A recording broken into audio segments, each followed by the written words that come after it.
Hey guys, so I did promise that I would do a live talking about Bible prophecy because it has been a long time and lots is going on in the world right now. But I have a reason, I have an excuse. I have a toddler. It is very hard to get time to set aside and have quiet time without tons of interruptions. So if you're seeing this in my stories, you gotta click on the video to actually see the whole thing, okay? Otherwise you're not gonna see anything. So why am I doing this? Well, God has called me to be a watchman, which means, because I've studied so many areas regarding Bible prophecy, when I started putting the puzzle pieces together and it started clicking, I do feel a strong calling from God, to warn the world and the church that, time is almost up. And I've had this job for, let's see, my daughter is... So like 9 years. 9 years I've had this job and I have been faithful about it, and there are some mistakes I've made. Oh well, the Lord forgives. You learn as you go. No one's perfect, but yeah, time is really almost up. And the same urgency that I had 8 years ago, Jesus didn't come 8 years ago, but he could have, because we have been in the final generation, and I know why, and I can share why. But the first thing I want to talk about is this thing I drew right here. Let me flip this. So very rudimentary, guys. It's also hard to find whiteboard markers that work around here. But here we have on the bottom, scared on this end and apathetic on this end. But they're both on the bottom, and that's in not knowledgeable. Please don't make fun of my spelling if I made a mistake. Now, if we become more knowledgeable about the Word of God, we're gonna neither be scared nor apathetic. But I see these two extremes. I see people that get scared about what's happening in the world. And I'm talking about Christians, guys. Christians that might be scared of Bible prophecy or what's going on or what the future holds. And that's because they haven't read and studied the Bible enough to be confident, to be knowledgeable about what's going to happen. If they were knowledgeable up here, they wouldn't be scared down here, okay? But then there's the other extreme. There's a lot of people in this camp, and they're apathetic. They just don't care. They are just living their lives like nothing is happening, and the events that are happening are really big. And again, it's because they're not knowledgeable about Bible prophecy. If they knew what the Bible said about the future, they would wake up and be like, whoa, I need to get my life right. I need to be about the Lord's business. I need to be excited. And I need to tell other people that time is up. They would have a fire under their butt if they knew what the Bible said. Okay. So, flipping back, here are two things I know. Okay. I'm going to keep it really, really basic. I don't know the future of events and how this war right now will turn out prophetically. Okay. I can't say, well, Israel is going to bomb this and then Iran is going to, attack this way. I can't tell you how, but I can tell you how I think it's related. And I can tell you that we're on a timeline and it's running out. Okay, that one is really, really, really clear, because in Matthew 24, Jesus, first of all, I think Matthew 24 is a really cool chapter. It's the chapter about end time events.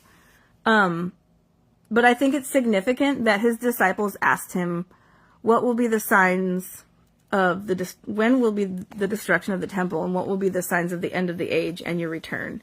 So they didn't actually know that those events would be separated by 2,000 years, but they did want to know end time events.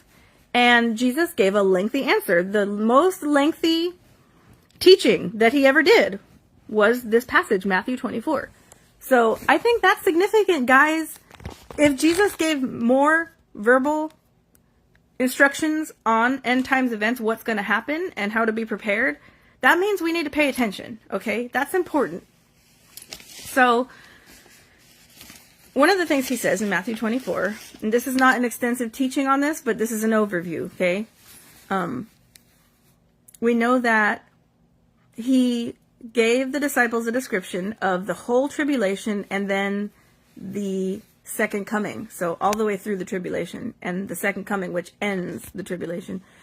And then he said that he related it to the fig tree. When you see the fig tree bloom, you know that summer is coming. Even so, the generation that sees these things happen will not pass away. So the fig tree is code. The fig tree is code for Israel. Okay. I mean, this has multi-levels. It is surface level, like allegorical. Okay. Yeah, when you see the fig tree bloom and blossom, you actually know it's almost summer. Okay? I mean, that's not allegorical. I'm sorry, I messed up. That's literal. Like, it can be taken literally. Yeah. You see signs, you know something's going to happen. Okay? But the next layer is Israel is represented by the fig tree. It's been the national symbol before the Star of David. It's mentioned 3 times in the Old Testament, comparing the nation of Israel to the fig tree. Okay? So Jesus had also, even back up a chapter or 2 before, cursed the fig tree. So this is all related, guys. I'm not going through all of the teaching on the fig tree right now, but it is quite interesting. You should study it, and if you ask me, I can probably find something for you on it. But what I'm trying to get down to without rambling too much, because that's my problem, is I try to condense everything that I know, and I'm not here to do that. I'm trying to summarize right now. Keep me on track, Lord. What I'm trying to say is that after 2,000 years of being scattered through the entire world, which also was prophecy, okay? The nation of Israel came back into the land. The desert bloomed again once the people were in the land. And the only nation on the planet where the people who were driven out came back into the land and they revived an ancient language and they retained their ancient religion is Israel. That's the only nation on the planet where the people who were scattered and driven out of their nation came back to the nation. And they have the same language, culture, and religion. Okay? Didn't happen because of chance. It happened because it was Bible prophecy. Okay? Don't believe me? Please read Ezekiel 36, 37, 38, Isaiah 48. Oops, I forgot. I'll have to look that one up. Can a nation be born in one day? Israel was literally born in one day. In one day, Israel became a nation again. The rebirthing of Israel. The second installment of Israel. Because they were in diaspora for disobedience. But God did not break his covenant with Israel. God is not a covenant breaker. In Jeremiah 31, it said, God will only break his covenant with Israel if the sun falls out of the sky, if the planets are shaken out of the sky, if the sun is not shining anymore. Is the sun not shining anymore? So God did not break his covenant with Israel. They had a long extended punishment, but it was also prophesied that they would come back into the land. So we're not going to play around with replacement theology. And by the way, if you ascribe to replacement theology, if you believe that Christians are the new spiritual Israel and that the covenant with Israel is broken because of their disobedience, number one, you're calling God a liar. Because I already shared that in Jeremiah 31, God promised that he would never break his covenant with Israel.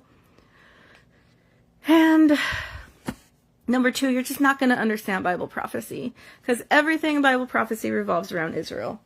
So, in a nutshell, May 14th, 1948 started the time clock for the final generation. It is the fig tree that was rebirthed. So, guys, we're running out of time. We know that from Psalm 90 verse 10, a generation is 70 to 80 years. And that's actually consistent with the timeline of human beings. Like, most people live 70 to 80 years. So, guys, Israel is almost there. They're like, time is maxing out. I am not going to set a date. I'm not going to say we have to be out of here by such and such date. But I can just say that time is really, really, really running out. Because a generation is almost over. Like, Jesus has waited to the last minute because he's merciful. And that time clock started when Israel became a nation again, which fulfilled Bible prophecy. Remember, as it says in Jeremiah, God is actively watching over his word to make sure that it is fulfilled. So, I said 2 things we know. The timeline is running out. That's how I know Jesus has to come really soon. But the second thing is, everything happening in the Middle East right now revolves around Israel. And this is where I'm talking about, like, coming back to this drawing. Hey, Phil, good to see you, brother. Is this apathy like a lot of people, because they're not knowledgeable, they're down here, they're apathetic, because they don't know what a big deal Israel is to Bible prophecy. It's literally all of the 70th week of Daniel, the tribulation. It's mostly all about Israel. Okay? It's also a test for the whole world, so we know that it's going to be traumatic and horrible for the whole world, and it's a test for the whole world, according to Revelation 3:10. But it's mostly all about Israel. It's the time of Jacob's trouble. So everything going on in the Middle East could really move things along quickly. And like I said, I'm not going to say this is going to happen now. I'm not prophesying the events, but I am saying we need to be paying attention, because this is a big war. And not just that it's involving Israel, but it's involving Iran. And that's a big player in Ezekiel 38, okay? Why is Ezekiel 38 a big thing? Because it hasn't happened yet. This is one of the future sorry, I saw the word connection slow. The future events that has not happened yet, and very well might be. Can't say for a fact, but logically it appears that it very well might be the beginning of the tribulation. Like the Ezekiel 38 war could open up the tribulation, because it takes 7 years to clear out all the ammunition, and Israel is attacked when Israel is safe and secure by a coalition between Iran, Persia, Turkey, and Sudan and Libya. Okay, so things going on in the Middle East just show that things can happen so very fast. We are not in the Ezekiel 38 war right now. Okay, Iran and the United States is attacking, Israel and the United States is attacking Iran, because they were so close to having nukes and have tons of ballistic missiles. So Israel is doing this for its safety. But maybe Iran will go to Russia and say, okay, we need help. Like, we're out of all of our stuff. Like, we need your help. And, Russia has its own motives. And Israel does have a lot of economic stuff that these nations want, So this could just move things along more quickly. And I just want to finish by reading one page from this cool book I got, Until He Comes by Amir Tsarfati. And it just brings us back again. We need to stay focused on the fact that the tribulation is all about Israel. In the book of Daniel, the angel Gabriel tells Daniel that 70 weeks have been determined for your people, Daniel. Who are Daniel's people? Who are Daniel's people? They are the Jewish people. And 69 of those weeks of 7 years, each time he says a week, it represents 7 years.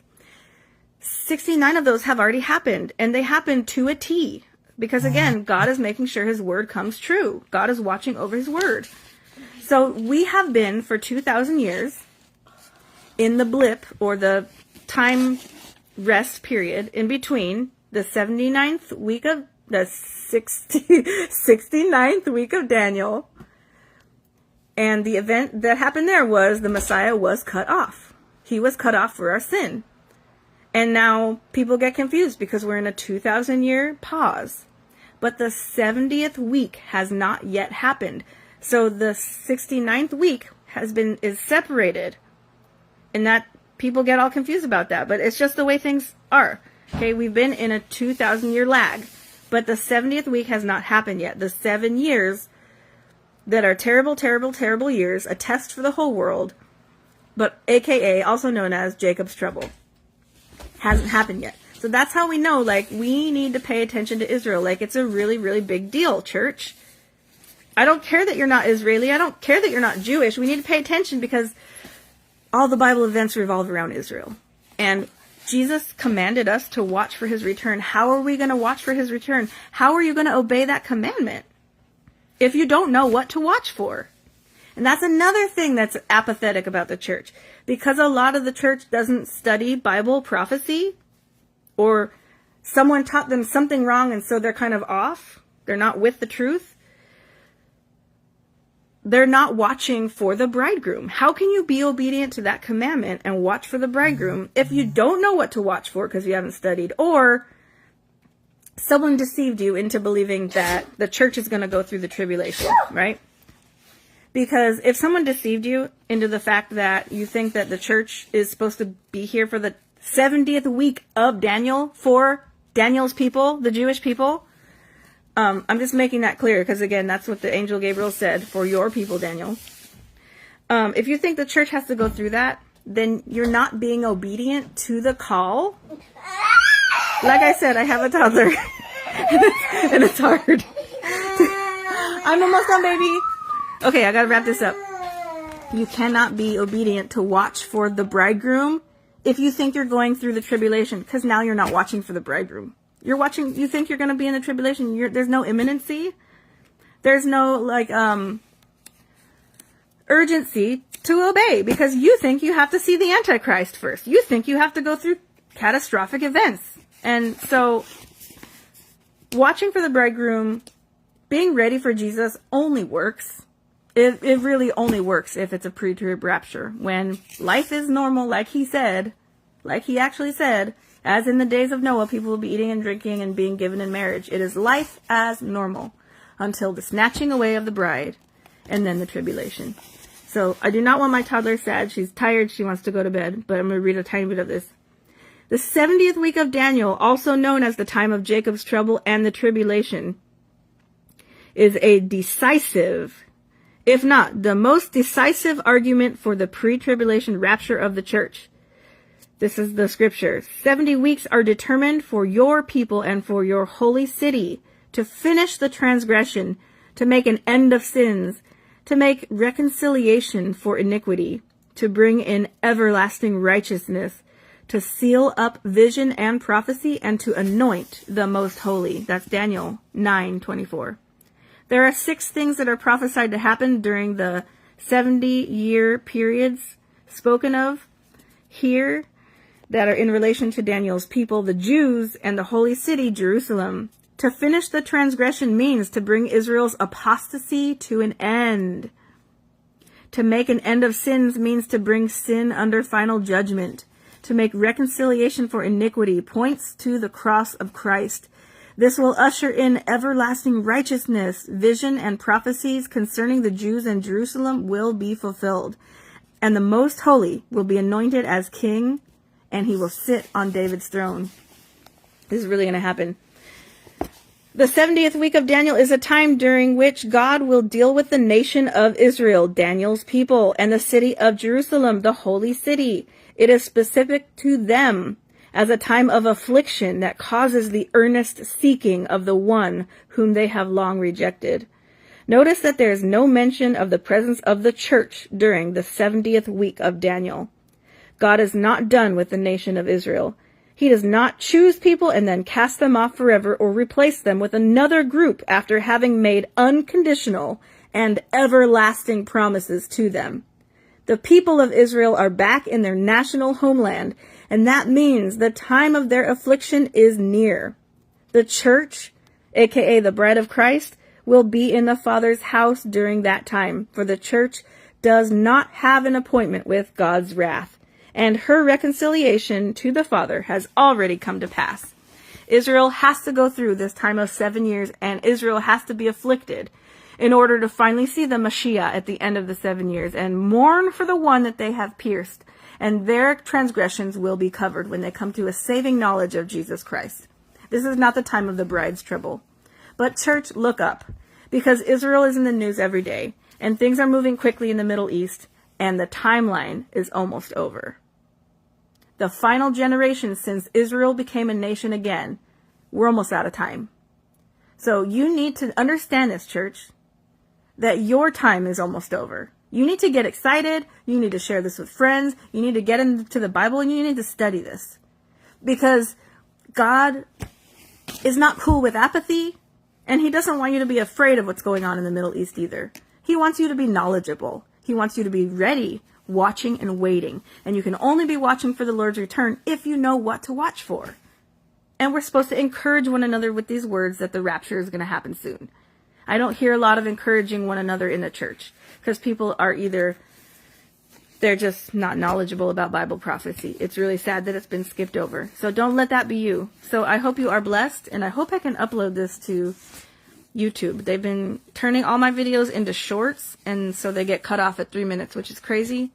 So I have to figure that out. So God bless you guys, And church, I'll see you in the clouds any day now.